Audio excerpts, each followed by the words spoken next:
নমস্কার, ওঙ্কার বাংলায় আপনাদের সকলকে স্বাগত জানাচ্ছি। এই মুহূর্তে আমি অপরূপা রয়েছে আপনাদের সাথে এবং আজকে একটি অত্যন্ত গুরুত্বপূর্ণ বিষয় নিয়ে আলোচনার প্রসঙ্গে আসব। তৃণমূল কংগ্রেসের ভাঙন, কার্যত পরিষদীয় দলের ভাঙন কিন্তু একেবারে রেকর্ডিং ইন প্রগ্রেস। কিন্তু এর পরবর্তীতে যেটা দেখা যাচ্ছে যে সংসদীয় দলেও কিন্তু ভাঙন ধরেছে। যেমনটা শোনা যাচ্ছে, লোকসভার ২০ জন সাংসদ তারা কিন্তু একেবারে এবার এনডিএ জোটের শরিক হতে চেয়ে চিঠি দিয়েছেন ওম বিড়লাকে।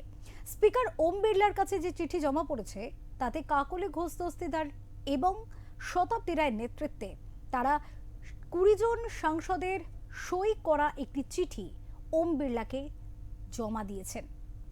যেমনটা জানা যাচ্ছে যে তারা বলছেন যে তারা এনডিএ জোটে শরিক হবেন, কিন্তু স্বাভাবিকভাবেই প্রশ্ন উঠছে, যেখানে রাজ্যে বিধানসভায় কার্যত তৃণমূলের এরকম ভাঙন ছিল, সেখানে লোকসভারও রাশ এবার মমতা বন্দ্যোপাধ্যায়ের হাত থেকে বেরিয়ে গেল। যদিও এই রাশ ধরে রাখার জন্য তিনি ছুটে গিয়েছিলেন দিল্লিতে তিনি ছুটে গিয়েছিলেন, তার শুধুমাত্রই রাজনৈতিক ইন্ডিয়া জোটের সঙ্গে তার বৈঠকের কারণে কিন্তু নয়, তিনি কার্যত বলা যেতে পারে নিজের সংসদীয় দলকে বাঁচানোর তাগিদে ছুটে গিয়েছিলেন দিল্লি, কিন্তু শেষ রক্ষা হলো না। ২০ জন সাংসদ তারা কিন্তু একেবারে সরাসরি ওম বিড়লাকে চিঠি লিখেছেন, তারা এনডিএ জোটের শরিক হতে চান, তারা তৃণমূল কংগ্রেস দল ছাড়তে চাইছেন। স্বাভাবিকভাবেই এত বড় একটা ভাঙন দলের ভেতরে কেন হলো, কি কারণ? পরবর্তীতে তাহলে মমতা বন্দ্যোপাধ্যায়ের রাজনৈতিক অবস্থান কি হবে, তার সিদ্ধান্ত কি হবে, এবং নব্য তৃণমূলে যদি ধরা হয় তাহলে সেই নব্য তৃণমূলের মুখ হিসেবে কোন মুখ উঠে আসবে, এই বিভিন্ন প্রশ্ন কিন্তু এখন আকাশে বাতাসে ভেসে বেড়াচ্ছে। এ বিষয় নিয়ে আমরা আলোচনায় আসবো, তবে তার আগে দেখে নেব একটি প্রতিবেদন। দেখুন, ২৬ বিধানসভা নির্বাচনে তৃণমূলের ভরাডুবির পর রাজ্য বিধানসভায় ভেঙে দুটুকরো হয়ে গিয়েছে জোড়াফুল শিবির। বিরোধী দলনেতা হিসেবে মমতার মনোনীত শোভনদেব চট্টোপাধ্যায়কে মেনে নেননি তৃণমূলেরই বিধায়করা। মোট ৫৯ জনের সমর্থনে বিরোধী দলনেতা হয়েছেন ঋতব্রত বন্দ্যোপাধ্যায়। উল্লেখ্য, তৃণমূলের বিদ্রোহী সাংসদরা বিজেপি নেতা তথা কেন্দ্রীয় মন্ত্রী ভূপেন্দ্র যাদবের দিল্লির বাসভবনে যান, সেখানে গোপন বৈঠকে যোগ দেন তারা। এদিকে এদিন দুপুরে ভূপেন্দ্রর বাড়িতে যান মুখ্যমন্ত্রী শুভেন্দু অধিকারীও। মনে করা হচ্ছে এই বৈঠকে তৃণমূলের সংসদীয় দল ভেঙে যাওয়ার বিষয়টি চূড়ান্ত হয়ে গিয়েছে। রাজ্য বিধানসভায় তৃণমূলে ভাঙনের পর ঋতব্রত বন্দ্যোপাধ্যায়ের নেতৃত্বে বিদ্রোহীরা নিজেদের আসল তৃণমূল বলে দাবি করতে শুরু করে। এবার লোকসভাতেও বিরোধীরা আসল তৃণমূল বলে নিজেদেরকে দাবি করতে পারবেন।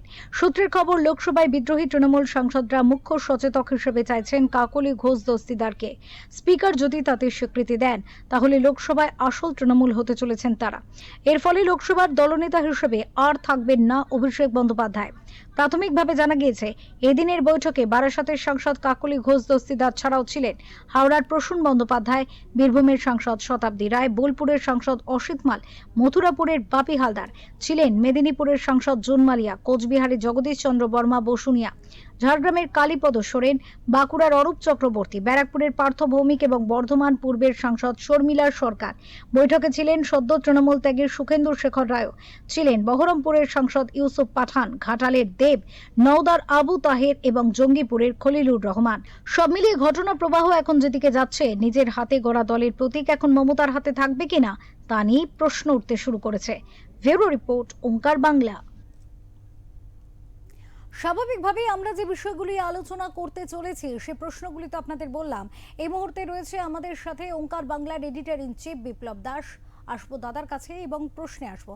দাদা, পরিষদীয় দল, তারপরে এবার বড় সড় ধস সংসদীয় দলের ক্ষেত্রে ২০ জন সাংসদ তারা বলছেন তারা এনডিএ জোটের শরিক হতে চান, আলাদা ব্লক হিসেবে তারা বসতে চান, কিন্তু তৃণমূলে তারা থাকবেন না। এবং ইতিমধ্যে কিন্তু ওম বিড়লাকে তারা সই সম্বলিত চিঠি জমাও দিয়ে দিয়েছেন।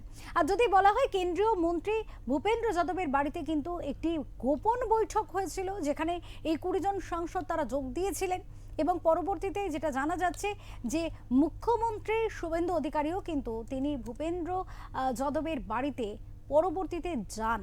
এবং এই বিষয় নিয়ে যে জল্পনা সৃষ্টি হচ্ছে, সেই কল্পনার আলোচনায় আসার আগে প্রথম প্রশ্ন করব, ১৫ বছর ধরে চলা একটি দল, শাসন ক্ষমতায় থাকা একটি দলের অন্দরে এত বড় ভাঙন, তার কারণটা কি? দেখো অপরূপা, আমরা তো বিগত কদিন ধরে এই বিষয়টা নিয়ে আলোচনা করছি। আহ আমরাই কিন্তু প্রশ্ন তুলেছিলাম প্রথমেই যে আহ তৃণমূল কংগ্রেস ভাঙছে। হুম। দিল্লি তো বাংলায় ভেঙেছে, হুম। অর্থাৎ বিধানসভায় ভেঙেছে, আবার দিল্লিতেও সংসদে। ভাঙছে, হুম। হুম। রাজ্যসভাতেও ভাঙছে। হুম। এটা ভাঙ এটাই হওয়ার ছিল। হুম। কেন হওয়ার ছিল এটাই হচ্ছে বড় প্রশ্ন।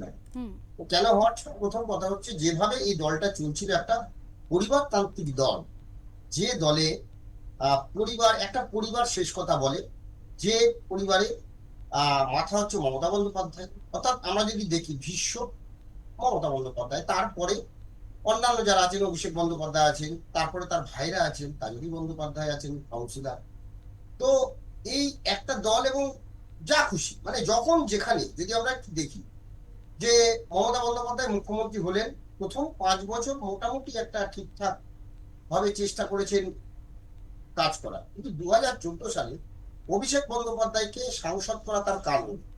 2014 সালে যেই অভিষেক বন্দ্যোপাধ্যায় সাংসদ হলেন, ঠিক 2016 সালের আগে নারদার ঘটনা ঘটলো। এই নারদার ঘটনার পেছনে, অর্থাৎ নিজের দলের সাংসদদের বিপদে ফেলা কে করলেন, এর পেছনে কিন্তু রাজনৈতিক মহল জানে বা অভিযোগ করেছে, এবং যারা এই নারদা কাণ্ডে মানে যাদের ছবি সামনে এসেছে তৃণমূলে, তারা কিন্তু একজনকে দায়ী করেন, তার নাম অভিষেক বন্দ্যোপাধ্যায়।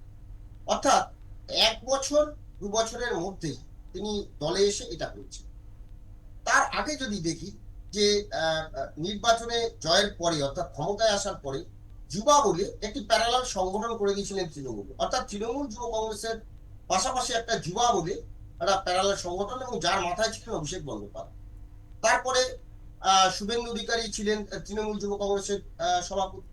তো সেখান থেকে তারপর ধীরে ধীরে সেটাকে সরিয়ে যুবা এবং আহ তৃণমূল যুব কংগ্রেস এক করে দেওয়া দিয়ে তার মাথায় বসিয়ে দেওয়া হলো অভিষেক বন্দ্যোপাধ্যায়। এটা তো একটা দিক। ওই ওই যে সেখান থেকে শুরু হলো, নারদার কাছ থেকে শুরু হলো। হ্যাঁ, তারপরে তো আমরা জানি যে কি কি ঘটনা, তারপর সারদা হয়েছে, যাই হোক। তারপরে কিন্তু তারপর 2016 সালে নির্বাচনে জয়ের পরে একের পর এক, প্রথম হচ্ছে কয়লা, গরু, বালি, এই সমস্ত নিয়ে তৃণমূল কংগ্রেস আহ যেভাবে একের পর এক নেতা এবং প্রশাসনকে কাজে লাগিয়ে একের পর এক নেতা, এই যে মানে কালো টাকা এবং সম্পদ বিক্রি, অর্থাৎ প্রাকৃতিক সম্পদ বিক্রি করা যে চক্র তৈরি করেছিল, যার মাথা ছিল অভিষেক বন্দ্যোপাধ্যায়, তা অস্বীকার করলে হবে না। কিন্তু কেউ কিছু বলতে পারেনি, কারণ প্রশাসনকে কাজে লাগিয়ে আজকে প্রশাসন যেভাবে কাজ করছে, যে ওইভাবে কিন্তু কাজ করতো না। প্রশাসনকে দলের কাজে লাগানো হচ্ছে, তাদেরকে কাজে লাগিয়ে যেভাবে দিনের পর দিন এই কালোবাজারি করা হয়েছে, প্রাকৃতিক সম্পদ বিক্রি করা হয়েছে, আজকে কিন্তু সেটা মানে প্রশ্রয় পেয়ে পেয়ে আজকে এই জায়গাটায় এসেছে। শুধু তাই নয়, তারপরে আমরা যদি দেখি 2019 সালের যে লোকসভা নির্বাচন, তার আগে মুকুল রায়ের দল ত্যাগটা একটা বড় কারণ ছিল। সেখানেও কিন্তু এই দুর্নীতি ছিল, বা মুকুল রায়কে যে তিনি যে দলটা মমতা বন্দ্যোপাধ্যায়ের সাথে ছিলেন, তিনি গ্রাসরুট লেভেলের দল তৈরি করেছেন, সেখানেও মুকুল রায়কে কিন্তু পুরো ক্ষমতাটা করায়ত্ত করার জন্য, এবং সেই জন্য মুকুল রায় বাধ্য হয়ে দল ছেড়েছিলেন। হুম। এবং যদিও পরে তিনি ফিরে আসেন, কিন্তু 2019 সালে যদি দেখি, যখন দেখা গেল এই রাজ্য থেকে 18টি সাংসদ, 18 জন সাংসদ বিজেপি জয়লাভ করলো, তার ইফেক্ট কিন্তু এই কয়লা, বালি, গরু, এই সবে। তখন কি করলেন, প্রশান্ত কিশোরকে আনা হলো, এবং প্রশান্ত কিশোর কিন্তু একটা সরকারের সাথে যে একটা দূরত্ব তৈরি হচ্ছে সেটা বুঝতে গিয়ে তিনি উন্নয়নমূলক কাজে ঝাঁপালেন, এবং 2021 সালে কিন্তু কাম ব্যাক করলেন। তো সেখানেও 2021 সালে নির্বাচন জয়ে কিন্তু বেশ কিছু অসঙ্গতি, বেশ কিছু জালিয়াতি ছিল শোনা যায়, বিশেষ করে নির্বাচনে তো বটেই, সেই সঙ্গে এন্টার নির্বাচন প্রক্রিয়ায় যারা যারা আধিকারিকরা যুক্ত ছিলেন, তাদেরকে কোথায় কিভাবে ম্যানেজ করা যাবে, কি দিয়ে ম্যানেজ করা যাবে, এই সমস্ত কিছু মূলে ছিল কিন্তু অভিষেক বন্দ্যোপাধ্যায়।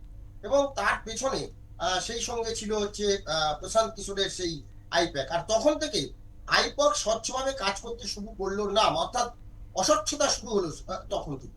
তো তারপরে যা হওয়ার তাই হলো। 21-এ হয়তো কামব্যাক করলেন, এবং 21-এর নির্বাচনের পরে যেভাবে মানে এ রাজ্যে ভোট পরবর্তী সন্ত্রাসী এতগুলো মানুষের প্রাণহানি হলো, তারপরে আমরা কি দেখলাম 21-এর পরে পঞ্চায়েত নির্বাচন হলো, পৌরসভা নির্বাচন হলো। সেই পঞ্চায়েত নির্বাচন, পৌরসভা নির্বাচন কিভাবে হয়েছে আমরা দেখেছি, এবং টাকা কিভাবে অভিষেক বন্দ্যোপাধ্যায় সেই মানে একটা গাড়ি নিয়ে যাচ্ছেন এবং সেখানে মানে লক্ষ লক্ষ টাকা দিয়ে ক্যাম্প তৈরি করা হচ্ছে, সেখানে খাওয়া দাওয়ার অ্যারেঞ্জমেন্ট।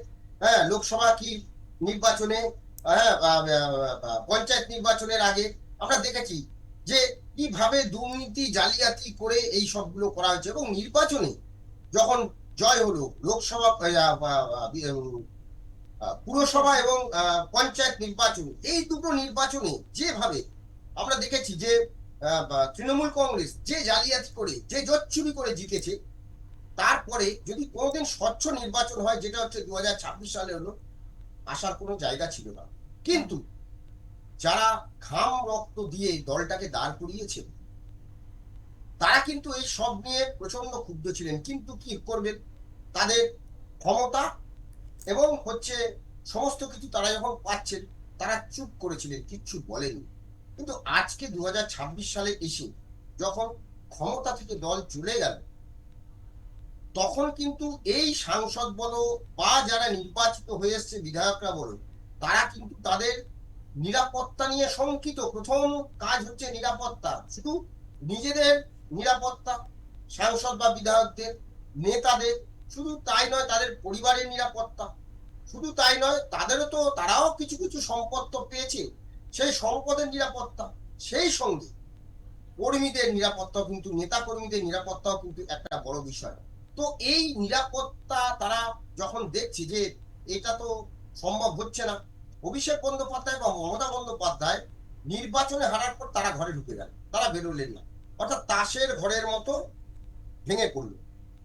যার ফলে এই যে মানে যেটা হলো যে তারপরে আমরা যেটা দেখেছি নির্বাচনের পরে ডিম থেরাপি, অর্থাৎ যেখানেই নেতারা যাচ্ছেন, ছোট থেকে বড় নেতা সবাই ডিম থেরাপি, অর্থাৎ ডিম ছুটছেন, পচা ডিম ছুটছেন। অভিষেক বন্দ্যোপাধ্যায় নিজেও ডিম থেরাপি শিক্ষা, তো ফলে তিনিও ঘরে ঢুকে গেছেন। তিনি যে দিল্লি গেলেন, আগে আমরা দেখতাম দিল্লি গেলে তার জন্য কৃত্রিম ভাবে লোকজন সাজানো হতো, মিডিয়াকে নিয়ে আসা হতো, হ্যাঁ, যেন একজন বস যাচ্ছেন। হ্যাঁ, তো কোথায় গেল তার সেই অবস্থা?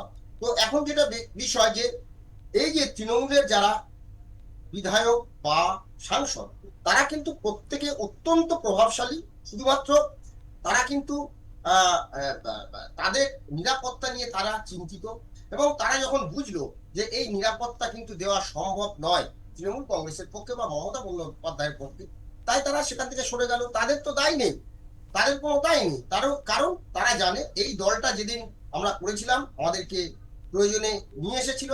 আজকে যদি শতাব্দী রায় বলি, প্রসূন বন্দ্যোপাধ্যায় বলি, এরা প্রথম থেকে সাংসদ, চারবারের সাংসদ তারা নির্বাচিত হয়েছে, কিন্তু আজকে তারা চলে আসছেন। কাকুলি ঘোষ দস্তিদার 3বারের সাংসদ, তিনি সরে আসছেন। দেবের কথা যদি বলি, আজকে দেবকে গাল টিপে দিয়েছে ভূপেন্দ্র যাদবের বাড়িতে শুভেন্দু অধিকারী। দেব তো গত 24-এ নির্বাচনে দাঁড়াতেই চান, কিন্তু তাকে ওই মমতা বন্দ্যোপাধ্যায় বুঝিয়ে সুঝিয়ে এবং ঘাটাল মাস্টার প্ল্যান, সেই কি বলে সেই লোক দেখিয়ে বলা যায় যে ঘাটাল মাস্টার প্ল্যান করছে, ঘাটালের মানুষের জন্য তোমার এটা করতে হবে বলে কিন্তু তাকে নির্বাচনে প্রতিদ্বন্দ্বিতা করিয়েছিল। তাই তারপরে দেখেছি যে নিজের দলেই এরা কিন্তু কোন ঠাসা, নিজের দলেই কোনো কথা বলতে পারতেন না। সাংসদ বিধায়করা তাদের এলাকায় গিয়ে যে বক্তব্য রাখবেন তার কোনো জায়গা ছিল না, কারণ মঞ্চটা যেন অভিষেক বন্দ্যোপাধ্যায় আর মমতা বন্দ্যোপাধ্যায় ছাড়া কেউ ব্যবহার করতে পারবেন না। তো এই যে পরিস্থিতি, এই পরিস্থিতির জন্য সম্পূর্ণ দায়ী অভিষেক বন্দ্যোপাধ্যায় এবং তার মাথায় যিনি আছেন মমতা বন্দ্যোপাধ্যায়। তাই এই ভাঙন হওয়ার ছিল। অনেকেই বলতো যে তৃণমূল কংগ্রেস যেদিন ক্ষমতা থেকে চলে যাবে, এই দল কিন্তু সেদিন থাকবে না।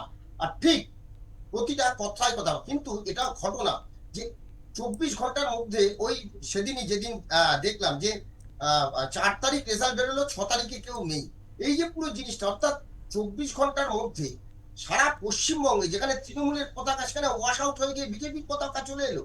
অর্থাৎ এইটা যে এত তাড়াতাড়ি ঘটবে, এটা কিন্তু রাজনৈতিক মহল কোনোদিন কল্পনাই করতে পারেনি। অপর একেবারে দাদা, তার মানে তো এক্ষেত্রে বোঝা যাচ্ছে যে একেবারে ছাইচাপা আগুন নয়, বলা যেতে পারে একেবারে মানে যথেষ্ট ধিক ধিক করে আগুন কিন্তু জ্বলছিল, যেটার প্রতিফলন কিন্তু এখন মানুষ দেখতে পাচ্ছে। কিন্তু এক্ষেত্রে আরও একটি প্রশ্ন উঠে আসছে যে বর্তমানে পরিষদীয় দলের ক্ষেত্রে বা সংসদীয় দলের ক্ষেত্রে তৃণমূলের এই বিদ্রোহী যারা রয়েছেন, বিক্ষুব্ধ তৃণমূলী যারা রয়েছেন, তাদের বক্তব্য হচ্ছে একটাই নাম তারা বলছেন বারবার করে, কারণ তারা দর্শাচ্ছেন, যেটা হচ্ছে অভিষেক বন্দ্যোপাধ্যায়। কিন্তু যদি এই প্রসঙ্গে বড় রাজনীতি তো এর থেকে অনেক বেশি বড়, সেই জায়গা থেকে যদি প্রশ্ন রাখি যে মমতা বন্দ্যোপাধ্যায়, তাহলে এবার মমতা বন্দ্যোপাধ্যায় কি করতে পারেন, কি সিদ্ধান্ত নিতে পারেন রাজনৈতিক অবস্থান নিজের সঠিকভাবে রাখার জন্য? মমতা বন্দ্যোপাধ্যায়ের কাছে এখন পথ বলতে কিছুই নেই, কারণ তার কোনো বক্তব্য পাওয়া যাচ্ছে না, শোনা যাচ্ছে না। তিনি বলেছিলেন নতুন ভাবে দল গড়বেন যারা চলে যান, মানে এই যে কথাটা বলার মধ্যেও কিন্তু কোথাও একটা ঔদ্ধত্য লুকিয়েছিল। আর এই দলটা দম্ভ, ঔদ্ধত্য, আত্ম অহংকার, হ্যাঁ, এই যে হিংসা, প্রতিহিংসা, এই জন্য কিন্তু আজকে এই দলটার আজকে এই দুরবস্থা। মমতা বন্দ্যোপাধ্যায় যেটা করলেন পরাজয়ের পরে, তিনি যে বৈঠক করলেন, সেই বৈঠকে অভিষেককে বাঁচানোর জন্য তিনি কি করলেন, দু হাত তুলে অভিষেককে তিনি বললেন যে সম্মান জানাতে হবে অভিষেক বন্দ্যোপাধ্যায়কে। অর্থাৎ তিনি যখন 2021 সালে তৃতীয়বারের জন্য মুখ্যমন্ত্রী পদে বসলেন, সত্যি যদি বলা যায় যে অভিষেক বন্দ্যোপাধ্যায় তার দায়ী ছিল, বা তিনি চেষ্টা করেছেন প্রশান্ত কিশোরের সঙ্গে করেছেন, যেভাবেই হোক, সেটা রেফারি নিয়ে খেলে হোক আর রেফারিকে মাঠের বাইরে করে দিয়েই হোক, যাই হোক, যে তিনি জয়ী হয়েছেন, নিশ্চয়ই তার সেখানে প্রশংসা প্রাপ্য। 2024-এও তাই, যে বিজেপির 18টা সাংসদ থেকে 12টায় নামিয়ে এনেছেন অভিষেক বন্দ্যোপাধ্যায়, নিশ্চয়ই তার প্রশংসার যোগ্য। কিন্তু যখন দেখা গেল এ রাজ্যে তার পরাজয় এবং 80 জন বিধায়ক মাত্র জয় হয়েছে, এবং তিনি এত দম্ভের সঙ্গে এত কথা বলেছিলেন, 4 তারিখে ডিজে বাজানোর কথা বলেছিলেন, তারপরে মমতা বন্দ্যোপাধ্যায় যে কাজটি করেছে, এইটা কিন্তু কোনো বিধায়ক মেনে নিতে পারেনি। আজকে যারা মমতা বন্দ্যোপাধ্যায়ের সাথে রয়েছেন, বিধায়ক বা সাংসদ, তারাও কিন্তু এই বিষয়টা মেনে নিতে পারেননি। কৃতজ্ঞতার বশে তারা হয়তো তার সঙ্গে রয়েছে, কিন্তু অভিষেক বন্দ্যোপাধ্যায়কে দাঁড়িয়ে দুহাত তুলে তাকে সম্মান জানাতে হবে, এই বিষয়টা কিন্তু কেউ মেনে নিতে পারেননি। সেটা যেমন একদিকে, তারপরে তিনি যে আবার দল গঠন করলেন, মানে কমিটি করলেন তৃণমূল কংগ্রেসের, সেই কমিটিতে তিনি কি করলেন, অভিষেক বন্দ্যোপাধ্যায়কে তিনি সরালেন না। 2021 সালে নির্বাচনে জয়ী হওয়ার পরে যদি সর্বভারতীয় তৃণমূল কংগ্রেসের সাধারণ সম্পাদক অভিষেক বন্দ্যোপাধ্যায় হয়, তাহলে দলের পরাজয়ের পরে কেন অভিষেক বন্দ্যোপাধ্যায়কে সরানো হবে না, সেখানে কেন অন্য কোনো মুখ আনা হবে না? সেখানে মমতা বন্দ্যোপাধ্যায় কি করলেন, না অভিষেক বন্দ্যোপাধ্যায়কে রেখে দুজনকে জুড়ে দিলেন। একজন হচ্ছে দোলা সেন, আরেকজন হচ্ছে ডেরেক ওব্রায়েন। দোলা সেন তিনি ভালো করে হাঁটতেই পারেন না, এখন যে অবস্থা, তিনি হাঁটতেই পারেন না, সেই দোলা সেনকে তিনি দিয়েছেন অভিষেক বন্দ্যোপাধ্যায়ের সাথে। আর কি বলে ডেরেক ওব্রায়েন, যিনি তো মানে মাটির রাজনীতি কোনোদিন করলেনই না, ছিলেন কুইজ মাস্টার, সেখান থেকে রাজ্যসভার সাংসদ, এবং সেখান থেকে তিনি রাজ্যসভায় যা কাজ করেন, পার্লামেন্টে যা কাজ করেন সেটুকুনি। কিন্তু তিনি তো মাঠে ঘাটে নেমে কোনো রাজনীতি করেননি। তিনি পালস বুঝবেন একটি একজন কৃষক পরিবারের, বা একজন কৃষক যে তৃণমূলের ঝান্ডা নিয়ে খালি পায়ে যে যাচ্ছে, তার মনের কথা কি বুঝবেন ডেরেক ওব্রায়েন? বুঝবেন না।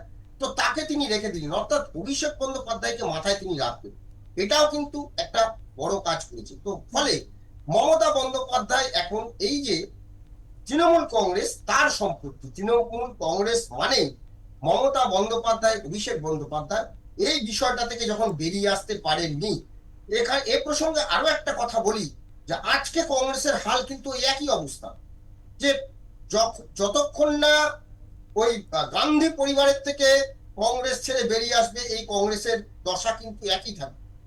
কংগ্রেসকে ওই ছোট ছোট দল নিয়ে সারা বছর এইভাবে চলতে হবে, আর ওই বিরোধিতাই করে যেতে হবে। কংগ্রেসের যেরকম হাল হয়েছে, তার থেকে খারাপ হাল হবে মমতা বন্দ্যোপাধ্যায়ের। তার এখন দুটো পথ। নাম্বার ওয়ান, যে আজকে তিনি ইন্ডিয়া জোটের বৈঠকে গেছেন। আচ্ছা, ইন্ডিয়া জোটের বৈঠক, এটা কি কোনো প্রয়োজন ছিল আজকের দিনে? ছিল না। আসলে গেছেন যে দল বাঁচাতে, পারেননি। ওটা হচ্ছে একটা ওই ছবি তোলার জন্য ইন্ডিয়া জোটের বৈঠক, ওটা একটা বাহানা ছিল, কিন্তু তিনি দল বাঁচাতে গেছেন, পারেননি। 20 জন সাংসদ তার কথা শোনেননি, তারা আলাদা ব্লক করে বেরিয়ে এসেছেন। তারা বলেছেন এখন আমরা বিজেপিতে যোগদান করব না। কিন্তু তারা এখনো, আমি মনে করি, যে বিধায়ক বা যে সাংসদরা এখনো পর্যন্ত আহ, যোগ দেননি সরাসরি বিজেপিতে, তারা কিন্তু এখনো ওয়াচ করছেন যে মমতা বন্দ্যোপাধ্যায় কি করেন। এখনো সুযোগ রয়েছে, মমতা বন্দ্যোপাধ্যায় কি করেন। মমতা বন্দ্যোপাধ্যায়ের কাছে এখন দুটো পথ, এক হচ্ছে কংগ্রেসের কাছে এসে নত হয়ে কংগ্রেসের সঙ্গে থেকে জোট করে এ রাজ্যে আবার দলকে পুনর্গঠন করা। সেটা কতটা সম্ভব এ রাজ্যের পক্ষে, বিশেষ করে এ রাজ্যের যারা কংগ্রেস কর্মী বা যারা কংগ্রেসের নেতা, তারা কতটা করবেন। আমরা জানি 2024 সালের লোকসভা নির্বাচনে অদিত চৌধুরীকে হারানোর জন্য মমতা বন্দ্যোপাধ্যায় কি গেম খেলেছেন সেটা হুমায়ুন কবির বলেছেন, কি কি করতে হয়েছে সেটা সব বলেছেন। তো এই জায়গাটা থেকে মমতা বন্দ্যোপাধ্যায় যে রাজনীতি করেছেন, মানুষের সঙ্গে যে মানুষ ধরে ফেলেছে। আসলে কি, একটা যে কোনো জিনিস যে কোনো খারাপ কাজ করতে করতে করতে করতে ভালো কাজ ভুলে যায় মানুষ। তো মমতা বন্দ্যোপাধ্যায়ের ক্ষেত্রেও কিন্তু তাই হয়েছে। আর দ্বিতীয় পদ মমতা বন্দ্যোপাধ্যায়ের ক্ষেত্রে সেটা হচ্ছে যে রাজ্যসভায় তো আর মানে তিনি কাউকে পদত্যাগ করিয়েও সম্ভব না তার পক্ষে আসা। তাকে হয় লোকসভা অথবা বিধানসভার কোনো কেন্দ্রে তিনি যদি জয়ী হতে পারেন তাহলে সেভাবে আসতে হবে। আর না হলে পুরোপুরি হচ্ছে অভিষেক বন্দ্যোপাধ্যায়ের হাতে দলটা ছেড়ে দিয়ে তিনি ওই ভীষ্ম হয়ে তৃণমূল কংগ্রেসে বসে থাকবেন।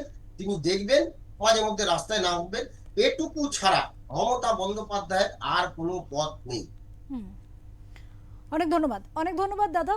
আজকে আমাদের যে আলোচনায় আমরা ছিলাম, সার্বিকভাবে আলোচনার ফলাফল হিসেবে যেটা উঠে আসছে যে তৃণমূল কংগ্রেসের অন্তর্বর্তী এই যে ভাঙন, এই ভাঙন কিন্তু আর কোথাও গিয়ে যেন রোধ করা সম্ভব হলো না মমতা বন্দ্যোপাধ্যায়ের পক্ষে, কারণ তার রাজনৈতিক সিদ্ধান্ত। তবে এখনো সুযোগ আছে এবং এই সুযোগের সদ্ব্যবহার তিনি আদৌ করেন কিনা সেটাও দেখার, যে তিনি কি রাজনৈতিক সুকৌশলী, একজন কৌশলী রাজনীতিকবিদ হিসাবে তিনি সিদ্ধান্ত নেবেন, নাকি শুধুমাত্রই স্নেহান্ধ একজন পরিবারতান্ত্রিক মানুষ হিসাবে তিনি সেখানে সিদ্ধান্ত নেবেন। এর ওপরে কিন্তু নির্ভর করছে আগামী রাজনৈতিক সমীকরণ।